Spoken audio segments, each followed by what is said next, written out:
आदर्श शिक्षण समिति बाड़मेर द्वारा संचालित ई कक्षाओं में आपका हार्दिक स्वागत एवं अभिनंदन है।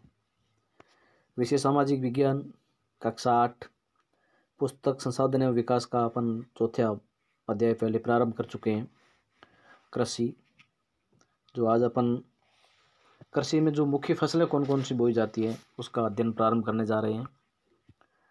मुख्य फसलों में देखिए, बढ़ती हुई जनसंख्या की आवश्यकताओं को पूरा करने के लिए विविध प्रकार की फसलें उगाई जाती हैं। फसलें कृषि आधारित उद्योगों के लिए भी कच्चे माल की आपूर्ति करती हैं। गेहूं, चावल, मक्का, बाजरा मुख्य खाद्य फसलें हैं। जूट, कपास रेशेदार फसलें हैं। चाय और कवा मुख्य पेय फसलें। अब देखिए, इसमें से जिस प्रकार से देश की जनसंख्या बढ़ रही है उसी प्रकार से उनकी आवश्यकताओं को पूरा करने के लिए जो खाद्यान्न फसलें अपने देश में जो उगाई जाती है उनमें से मुख्य रूप से मक्का, बाजरा, गेहूं, चावल ये हैं। और उसके अलावा कुछ अन्य फसलें उगाई जाती हैं जिसमें जूट और कपास को रेशेदार फसल की श्रेणी में रखा जाता है। चाय और कवा को मुख्य पेय फसल के रूप में जाना जाता है। अब देखिए, चावल ये विश्व की प्रमुख खाद्य फसल है। ये उष्णकटिबंधीय, उपोष्ण कटिबंधीय प्रदेशों का मुख्य आहार है। चावल के लिए उच्च तापमान, अधिक आर्द्रता एवं वर्षा की आवश्यकता होती है। ये फसल चीका युक्त जलोढ़ मृदा जिसमें जल रोकने की क्षमता हो सर्वोत्तम ढंग से बढ़ती। चीन चावल उत्पादन में अग्रणी है। इसमें बाद क्रमशः भारत, जापान, श्रीलंका, मिस्र, अनुकूलन जलवायु दशाओं जैसे पश्चिम बंगाल और बांग्लादेश में एक वर्षा में 2-3 फसलें उगाई जाती हैं।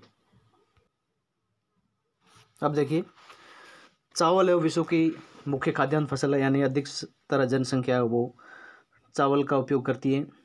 इसके अलावा ये जो चावल है वो आपके उष्णकटिबंधीय प्रदेशों में मुख्य आहार का फसल है और इसके लिए उच्च तापमान, अधिक आर्द्रता और वर्षा की आवश्यकता होती है। उसके साथ साथ इसके लिए चीका युक्त जलोढ़ मृदा जिसमें जल रोकने की क्षमता हो।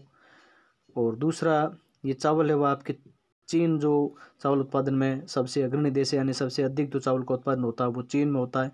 इसके बाद भारत, जापान, श्रीलंका और मिस्र हैं। अनुकूल जलवायु दशाओं जैसे पश्चिम बंगाल और बांग्लादेश में एक वर्ष में 2 से 3 फसलें हैं वो, यानी बांग्लादेश और पश्चिम बंगाल में एक वर्ष में 2 से अधिक चावल की फसलें हैं वो उत्पादित की जाती, क्योंकि यहाँ की जो भौगोलिक स्थितियाँ वो इस फसल के अनुकूल है। उसके बाद में है गेहूँ। गेहूँ के वर्धन काल में मध्यम तापमान, एक वर्षा और सरस्य कर्तन के समय यानी फसल की कटाई के समय तेज धूप की आवश्यकता होती है। इसका विकास सुअपवाहित दोमट मृदा में सर्वोत्तम ढंग से होता है। गेहूँ संयुक्त राज्य अमेरिका, कनाडा, अर्जेंटीना, रूस, यूक्रेन, ऑस्ट्रेलिया और भारत में विस्तृत रूप से उगाया जाता है। भारत में ये शीत ऋतु की फसल है, यानी जैसे रबी की फसल कहते हैं, ठीक है ना। तो गेहूं में भी जो तापमान है वो मध्यम तापमान की आवश्यकता होती है और इसके साथ साथ ये जब इसकी कटाई होती है उस समय तेज़ धूप की आवश्यकता होती है। और ये जो है दोमट मृदा में उगाई जाने वाली फसल है। संयुक्त राज्य अमेरिका, कनाडा, अर्जेंटीना, रूस, यूक्रेन, ऑस्ट्रेलिया और भारत में भी गेहूं का उत्पादन है वो अच्छे तरीके से किया जाता है। उसके बाद है मिलेट। ये मोटे अनाज के रूप में भी जाने जाते हैं और कम उपजाऊ तथा बलुई मृदा में उगाई जा सकती हैं। ये ऐसी फसल हैं जिसे कम वर्षा और उच्च के मध्यम तापमान तक पर्याप्त सूर्य प्रकाश की आवश्यकता होती है। ज्वार, बाजरा और रागी भारत में उगाए जाते हैं। नाइजीरिया, चीन और नाइजर इसके अन्य उत्पादक देश हैं। यानी मिलेट यानी मोटे अनाज के रूप में जिस प्रकार से ज्वार और बाजरा है, रागी है, इसका उत्पादन है वो किया जाता है और इनके लिए कम वर्षा और उच्च और मध्यम तापमान की आवश्यकता होती है और पर्याप्त सूर्य का प्रकाश है वो इस फसल के लिए बहुत ही जरूरी है। उसके बाद में है आपके मक्का। इसके लिए मध्यम तापमान, वर्षा और अधिक धूप की आवश्यकता होती है। इससे सुअपवाहित उपजाऊ मृदा की आवश्यकता होती है। मक्का उत्तर अमेरिका, ब्राजील, चीन, रूस, कनाडा, भारत और मैक्सिको में उगाई जाने वाली प्रमुख फसल है। क्या आप जानते हैं मक्का को कॉर्न के नाम से भी जाना जाता है। विश्व में इसकी विभिन्न रंग बिरंगी प्रजातियां भी पाई जाती हैं। उसके बाद है कपास। इसकी वृद्धि के लिए उच्च तापमान, हल्की वर्षा, 200 से 210 पाला रहित दिन और तेज चमकीली धूप की आवश्यकता होती है। ये काली और जलोढ़ मृदा में सर्वोत्तम उगती है। भारत, पाकिस्तान, ब्राजील, मिस्र कपास के अग्रणी उत्पादक देश हैं। ये सूती वस्त्र उद्योग के लिए महत्वपूर्ण कच्चा माल के रूप में वो उगाई जाती है। यानी कपास के उत्पादन के लिए काली और जलोढ़ मिट्टी की आवश्यकता होती है। चीन, संयुक्त राज्य अमेरिका, भारत, पाकिस्तान, ब्राज़ील और मिस्र ये जो कपास उत्पादन के अग्रणी उत्पादक देश हैं, यानी इनमें सबसे अधिक कपास का उत्पादन होता है और इसका जो उपयोग है वो कच्चे माल के रूप में किया जाता है। उसके बाद है पटसन। इसको सोनोरा रेशा के रूप में जाना जाता है। ये जलोढ़ मृदा में अच्छे ढंग से विकसित होता है और इससे उच्च तापमान, भारी वर्षा और आर्द्र जलवायु की आवश्यकता होती है। ये फसल उष्णकटिबंधीय क्षेत्रों में उगाई जाती है। भारत और बांग्लादेश पटसन के अग्रणी उत्पादक देश हैं। यानी पटसन का दूसरा नाम है सोनोरा रेशा और ये जलोढ़ मृदा में अच्छे ढंग से विकसित होती है। इसके लिए उच्च तापमान, भारी वर्षा और आर्द्र जलवायु की आवश्यकता होती है और इसका उत्पादन है वो उष्णकटिबंधीय क्षेत्रों में किया जाता है। भारत और बांग्लादेश पटसन उत्पादन के अग्रणी देश हैं।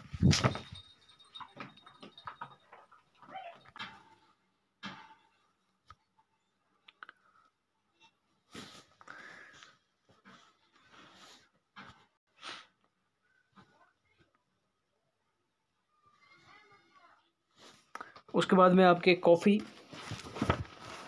इसके लिए गर्म, आर्द्र जलवायु और सुखवाई दोमट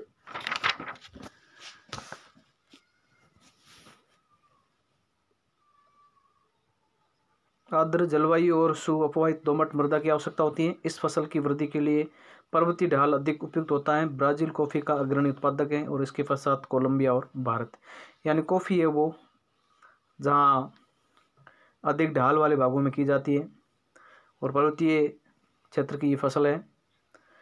इसके लिए ब्राज़ील वो सबसे अधिक कॉफ़ी का उत्पादक करता है और उसके बाद में कोलंबिया और भारत में भी इसका उत्पादन होता है।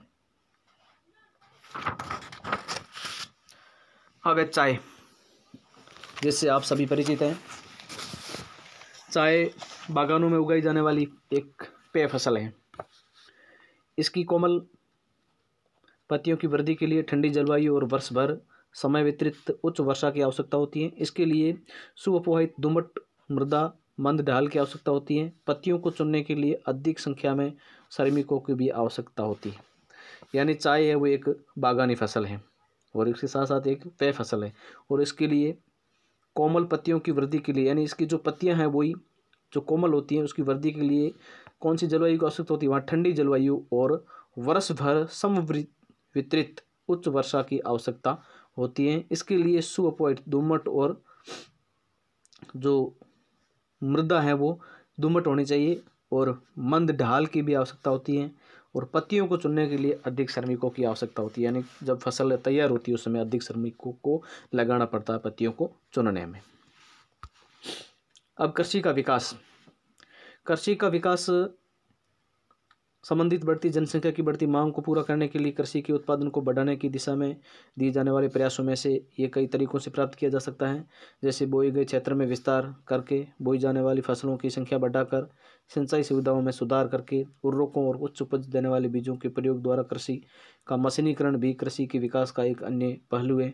कृषि के विकास का चरम लक्ष्य खाद्य सुरक्षा को बढ़ाना है। अब देखिए, यदि कृषि जिस प्रकार से देश की जनसंख्या बढ़ रही है उसी के अनुपात में यदि उनकी लिए अधिक जो खाद्यान्न की मांग रहती है उसको पूरा करने के लिए कृषि में कुछ सुधारों की आवश्यकता होती है, जिनमें से फसल की संख्या बढ़ाई, सिंचाई सुविधाओं में सुधार करना, उर्वरकों और उच्च उपज देने वाले बीजों का प्रयोग करना, कृषि का मशीनीकरण करना और इसके साथ साथ कृषि के विकास का चरम लक्ष्य खाद्य सुरक्षा को भी बढ़ाना है। कृषि का विकास विश्व के विभिन्न भागों में विभिन्न गतियों से हैं। अधिक जनसंख्या वाले विकासशील देश अधिकतर गहन कृषि करते हैं और छोटी जोतों पर सामान्यतः जीविकोपार्जन के लिए फसलें उगाई जाती हैं और बड़ी जोतें वाणिज्य कृषि के लिए अधिक उपयुक्त होती हैं, जैसे संयुक्त राज्य अमेरिका, कनाडा और ऑस्ट्रेलिया। अब हम दो फर्मों में, एक भारत और दूसरे संयुक्त राज्य अमेरिका के वस्तुस्थिति अध्ययनों को सहायता से विकासशील और विकसित देशों की कृषि के विषय में जाने। यानी दो फर्म में, एक तो है अमेरिका का और एक है भारत का। एक विकसित देश है, एक विकासशील देश है। भारत का एक फोरम, उत्तर प्रदेश के गाजीपुर जिले में आदिलाबाद एक छोटा सा गांव है। मुन्ना नाल इस गांव का एक छोटा सा किसान है जिसके पास लगभग 1.5 हेक्टर का एक फार्म है। इसका आवास मुख्य गांव में है। वह अभी अधिक उपज देने वाले बीजों को बाजार से वर्ष के एकांतर खरीदता है। इसकी भूमि उर्वरक और वहाँ वर्ष में कम से कम 2 फसलें, सामान्यतः गेहूँ और चावल दालें उगाता है। किसान अपने मित्रों और बुजुर्गों के साथ सरकारी कृषि अधिकारियों से कृषि कार्यों में संबंध में सलाह लेता है। वो अपने खेत की जुताई के लिए भाड़े पर ट्रैक्टर लेता है। यदि उसके कुछ मित्र अभी भी बैलों से खेतों को जोतते हैं की परंपरा विभिन्न प्रयोगों में करते हैं। समीप के खेत में एक नलकूप है जिसे वो अपने खेत की सिंचाई के लिए भाड़े पर लेता है। मुन्ना नाल के पास 2 भैंस है और कुछ मुर्गियां हैं। वह निकट के शहर में स्थित सहकारी भंडार में दूध बेचता है। वह एक सदस्य हैं सहकारी समिति के। उसके जानवरों के लिए चारे के प्रकार, पशुधन के प्रकार, स्वास्थ्य के सुरक्षात्मक उपायों और कृत्रिम गर्भाधान के संबंध में भी सलाह देती है। कृषि के विभिन्न कार्यों में परिवार के सभी सदस्य इसकी सहायता करते हैं। कभी कभी वह बैंक या कृषि सहकारी समिति के बीजों की उच्च उपज वाली किस्म और औजारों को खरीदने के लिए ऋण लेता है। वह अपने उत्पाद को निकट के शहर में स्थित मंडी में बेचता है। अधिकांश किसानों के पास भंडारण सुविधाओं की कमी होती है, इसलिए वे बाजार में अनुकूलन न होने पर भी अपने उत्पादों को बेचने के लिए विवश होते हैं। हाल ही के वर्षों में सरकार ने भंडारण की सुविधा के विकास में के लिए कुछ कदम उठाए। अब देखिए यह एक भारतीय किसान की बयां वो अदा की गई, जिसमें देखिए वो अपने एक छोटे से खेत में किस प्रकार से वह जो अपने वर्ष पर्यंत के संघर्ष से वो बीज एकत्रित करता है और उसके बाद में वो बीज एकत्रित करने के बाद में वह अपने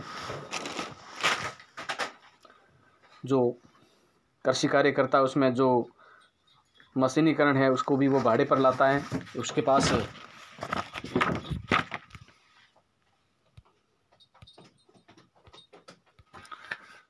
देखिए इसमें अपन मनोलाल का जो उदाहरण देख रहे हैं उसमें वो जो खेती कर रहा है उसमें वो जितने भी संसाधन है उनका वो भाड़े पर लेता है, उसका खुद का नहीं है।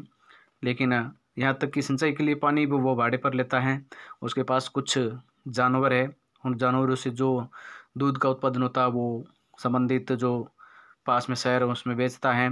और जो किसान खेत में जो फसल होती है उसमें काम करने के लिए यानी श्रमिक सदस्य वो अपने परिवार के हैं।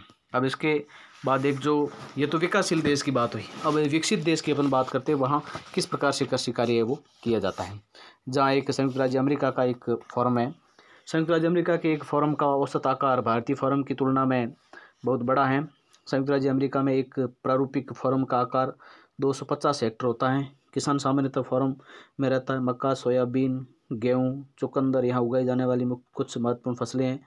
संयुक्त राज्य अमेरिका के मध्य पश्चिम में स्थित आयोवा राज्य के एक किसान जो हॉर्न के पास 300 हेक्टर भूमि है वह अपने खेत में मक्का तब उगाता है जब वह आश्वस्त हो कि मृदा और जल संसाधन इस फसल की आवश्यकता को पूरा कर देंगे। फसल को नुकसान पहुंचाने वाले पीड़कों पर नियंत्रण के लिए पर्याप्त उपाय किए जाते हैं। समय समय पर वह मृदा के नमूनों को मृदा परीक्षण के प्रयोगशाला में जांच के लिए भेजता है। उसमें से पर्याप्त पोषक या नहीं ये परिणाम तो जो हॉर्न वैज्ञानिक उर्वरक कार्यक्रम की योजना बनाने में मदद करते हैं उसका कंप्यूटर उपग्रह से जुड़ा हुआ है जो उसे उसके खेत की यथार्थ तस्वीर देता है। ये रासायनिक उर्वरकों और कीटनाशकों का आवश्यकता अनुसार प्रयोग करने में भी उसकी मदद करता है। वह ट्रैक्टर, बीज बोने की मशीनें, समतलक संयुक्त हार्वेस्टर, थ्रेशर का उपयोग कृषि से संबंधित विविध संक्रियाओं में करता है। अनाज स्वचालित अन्न भंडार में संचित किए जाते हैं अथवा बाजार अभिकरणों मार्केट एजेंसियों में भेजे जाते हैं। संयुक्त राज्य अमेरिका में किसान एक व्यवसाय की तरह काम करता है, न कि एक खेतिहर किसान की तरह। यानी अब यहाँ 2 फॉर्मों की तुलना की गई है, एक तो भारतीय किसान की और एक अमेरिका के किसान की।